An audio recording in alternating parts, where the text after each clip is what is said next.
आपल्या सर्वांचे लाडके कार्यसम्राट माननीय श्री सुरेश बापू औटी आणि विजयश्री व विजयराज निरंजन औटी यांना वाढदिवसाच्या हार्दिक शुभेच्छा। शुभेच्छुक विंटेज कॅफे आणि स्नॅक पॉइंट। ताज्या बातम्यांसाठी महान करेला सबस्क्राइब करा आणि बेल आयकॉनला क्लिक करा। टाकवडे येथील रेणुका मंदिरात शॉर्ट सर्किटने आग, 70 ते 80 हजाराचं नुकसान। टाकवडे तालुका शिरोळ येथील रेणुका मंदिरात शॉर्ट सर्किटने लागलेल्या आगीत सुमारे 70 ते 80 हजाराचं नुकसान झाल्याची माहिती मंदिराचे पुजारी जितेंद्र शिंदे यांनी दिली। मंगळवारी 9 डिसेंबर रोजी रात्री 8:30 वाजण्याच्या सुमारास शॉर्ट सर्किटने मंदिरात आग लागली। त्यावेळी मंदिरात कोणीच नव्हते। या आगीत देवीला नेसवत असलेल्या किमती 8 ते 9 शालू तसेच नेहमीच्या 25 साड्या जळाल्या।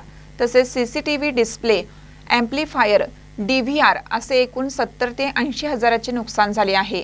दरम्यान तेथील नागरिकांनी मंदिरात आग लागल्याचे पाहून त्यांनी तातडीने पाणी मारून आग आटोक्यात आणली। या आगीत मंदिरातील बरेच साहित्य जळून खाक झाल्याचे समोर आले आहे। याबाबतची नोंद पोलिसात झाली नसल्याचे समजते। महानकर न्यूजसाठी सुनील भोसलेसह प्रकाश चव्हाण, टाकवडे।